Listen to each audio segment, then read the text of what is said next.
Hey everyone, it's Melissa with Greenopolis TV. I am here in Boulder, Colorado, and I just met up with the coolest company, Namaste Solar. Not only are they a solar company, but they are doing incredible things to recapture, reuse, including this building behind me. Instead of tearing it down, they actually refurbished it. This is my friend Blake, and he's going to take us through some of these really incredible elements. Yep. When we found the building, it was an old 40-year-old warehouse. It was basically like a big airplane hangar. And if you kind of look down this direction, you can see what the old building used to look like, but it's basically cinder blocks up, halfway up, and then the rest of it was metal walls. Well, the location was perfect because it's right off a major bus line, and most of our company's co-owners live within walking distance or biking distance, or they can easily get off of those bus lines. So we really wanted this location, but we didn't want to tear the building down. So instead what we did was we took the old office that was inside, and we reclaimed all the wood for our new office, and then we put some softer, nicer stucco on the front as a way of making the facade look really nice, but without having to make any changes to the actual materials in the construction of the building. The solar system's there, which also doubles as a window awning in order to keep out summer daylight so that we don't heat the building up in the summertime and we can reduce our cooling loads. I think we're going to learn a lot from this guy, so I'm going to follow him inside. These are some really great tips here. The first thing I noticed when coming into this building was this incredible recaptured wood wall. Could you tell us about this? Yep. We actually made walls like this out of that reclaimed wood to kind of be symbolic or representative of the old office that used to be here and of the reclaimed wood that exists throughout the office. I think it's actually really pretty. I love the commentary on the side. Yep. We think it looks great, and of course it's a great conversation starter and a way to say, hey, you know, you can reclaim wood. It's cheaper than buying new wood, and of course it's better for the environment. It's cheaper. Every company should look like this.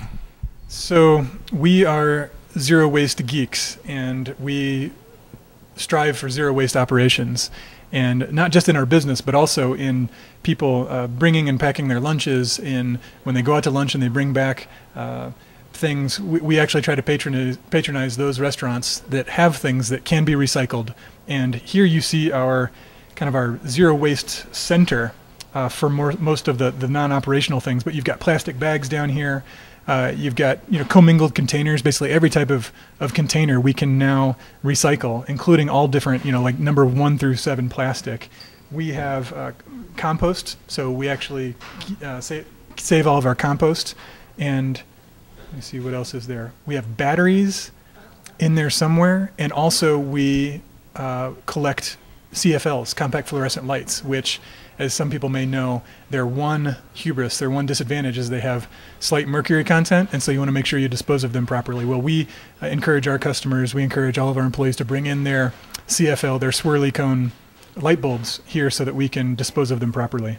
We are in the back with the most amazing view. These workers are very, very lucky to be here. But more importantly, this company is so forward-thinking. They are taking, well, I'm going to have you explain it. Right. Well, what we do for a living, our business, we design and install solar systems. And when you install solar systems, you've got different types of waste that you need to find something to do with. So, for example, we run wires inside conduit, and that conduit, that steel conduit, when we have small pieces that we can't use for a project, we've got to find some way to reuse them. And so you see here, we've got a steel container that the recycling company picks up whenever it gets full, but that's where we can put all of our used conduit. Right here you see where our copper recycling is. Because we're kind of like electricians, we use so much copper wire, and again, those pieces that are too small to use, we want to make sure that they go somewhere because copper is very easy to recycle and copper is expensive right now. There you see aluminum pieces of aluminum, so aluminum conduit or aluminum rails that we use in our line of business. We make sure that we recycle all those pieces that we can't reuse. You've got plastic wrap back there. Some of the things that we get are packaged in plastic wrap. It's a different type of plastic than the plastic bags you get at a grocery store or otherwise, but we collect all of it. We make sure we save all of it. We bring all this stuff back from job sites, and we find a proper home for it. These workstations are really neat because they're made from 100% recycled content. These backsides of the workstations are all made of recycled newspaper. This here is made from some kind of agricultural waste. I think it's like wheat husks or something like that, but that's all recycled. The rubber on the edges is all from recycled tires, and then down below, you can see here, these are from old shipping tubes. But the entire The entire thing is 100% recycled content, and that's the type of workstation that we've got throughout our office. Who knew you could get something like this out of all of these recycled components, including recycled newspaper? I just think it's so important for everyone to investigate as much as you can when you're going to choose anything. Looks like almost anything could be from a recycled content. This business rocks. In my opinion, it's #1 of recycled and renewable sources that I've seen. Thanks, Blake. Thanks, everyone.